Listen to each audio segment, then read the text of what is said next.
लगातार Covid hotspot बनी रही मुंबई के लिए एक अच्छी खबर यह है कि यहाँ संक्रमण के मामले में कमी दिख रही है। 4 अप्रैल को जिस तरह से मुंबई शहर में एक दिन में सबसे ज़्यादा कोविड के मामले सामने आए थे 11,163, उसके 3 हफ्ते के बाद यानी कि अब 6,000 से भी कम कोविड के मामले मुंबई शहर में रिपोर्ट हो रहे हैं।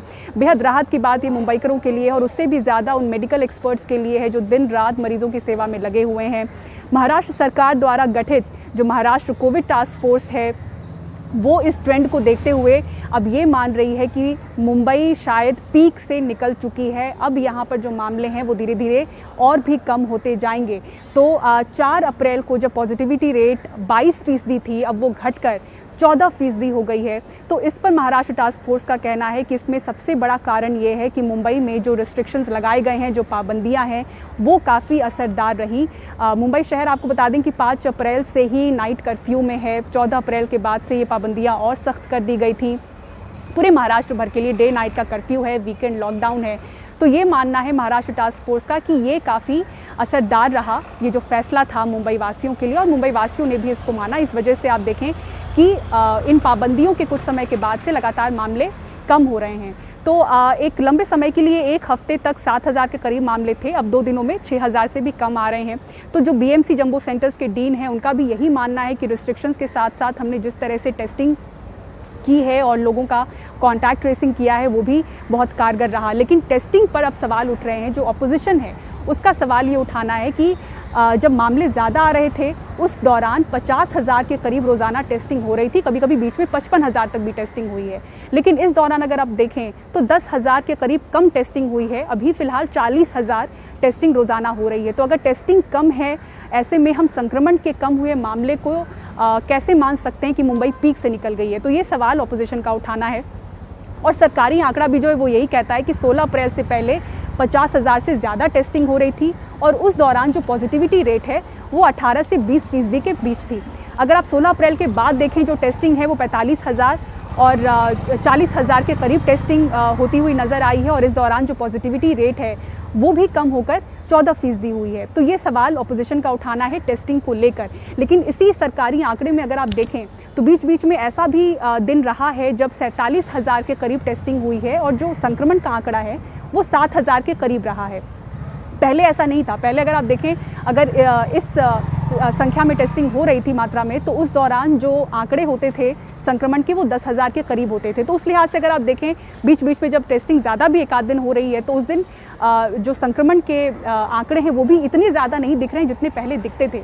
तो अगर आप कुल मिला के देखें, हाँ ज़रूर मुंबई में मामले कम हुए हैं, लेकिन महाराष्ट्र की जो टास्क फोर्स है वो सीधे कह रही है कि लोगों को खुश होने की ज़्यादा ज़रूरत नहीं है, ढिलाई ना बरतें, क्योंकि अभी भी एक हफ्ते के लिए इन केसेस को मॉनिटर किया जाएगा। एक हफ्ते के लिए कम से कम देखा जाएगा कि ये जो ट्रेंड है वो वाकई इसी तरह से आगे रहता है कि नहीं, इसी तरह से मामले और कम होते रहते हैं कि नहीं। बीएमसी का भी कहना है कि 30 अप्रैल तक हम देखना चाहते हैं कि और कितने मामले कम होते हैं।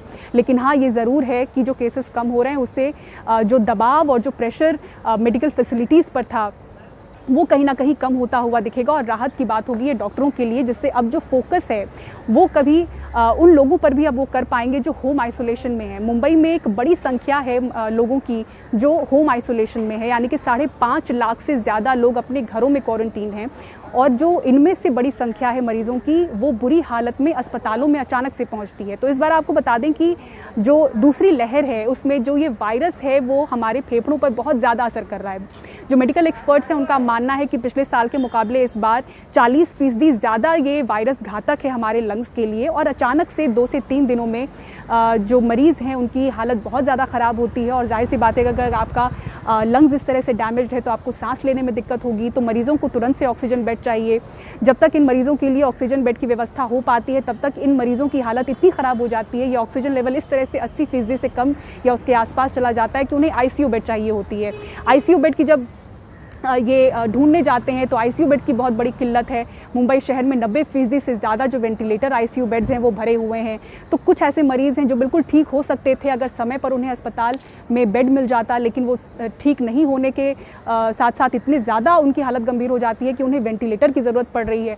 तो इन मरीज़ों की भी संख्या बहुत ज़्यादा मुंबई में बढ़ी है, और जो फोकस है बीएमसी इन पर करना चाहती है पूरी तरह से, और इसलिए एक नया नियम भी बीएमसी ने बनाया है कि अब जो 24 वार्ड हैं मुंबई शहर में उनके वॉर रूम के ज़रिए जब किसी मरीज़ को बेड दिया जाएगा, उससे पहले जो मेडिकल टीम है वो उनके घरों में जाएगी, यानी कि हर पॉजिटिव मरीज़ जिनको लक्षण हैं जिनमें, उनके घर पे मेडिकल टीम जाएगी, उनको एग्जामिन किया जाएगा और उनको देखने के बाद, उनकी जांच के बाद ये तय होगा कि इन्हें कौन सी बेड दी जानी चाहिए, आईसीयू बेड, ऑक्सीजन बेड या फिर वेंटिलेटर। तो इस तरह से उसको स्ट्रीमलाइन करने की कोशिश हो रही है ताकि जो होम आइसोलेशन में गंभीर मरीज सामने आ रहे हैं उनको किसी तरह से कंट्रोल किया जाए, और जो मौतों की संख्या बढ़ रही है और एक तरह से माना जा रहा है कि होम आइसोलेशन से आ रहे गंभीर मरीजों में मौतें बढ़ी हैं, तो उस पर कंट्रोल करने की ये कोशिश बीएमसी की हो रही है। और आपको बता दें कि जो मौतें औसतन 50 के आसपास कुछ दिनों पहले दिख रही थी, अब 70 के आसपास दिख रही हैं, तो ये ज़रूर चिंता की बात है मुंबई शहर के लिए, बीएमसी के लिए, टास्क फोर्स के लिए। और अब जो संक्रमण के मामले कम हुए हैं, इस चीज़ से वो राहत में है और अब पूरा जो फोकस है वो करना चाहते हैं उन मरीजों पर जो घरों में हैं, जिनकी हालत अचानक से ख़राब हो रही है। मुंबई से पूजा भारद्वाज, एनडीटीवी इंडिया के लिए।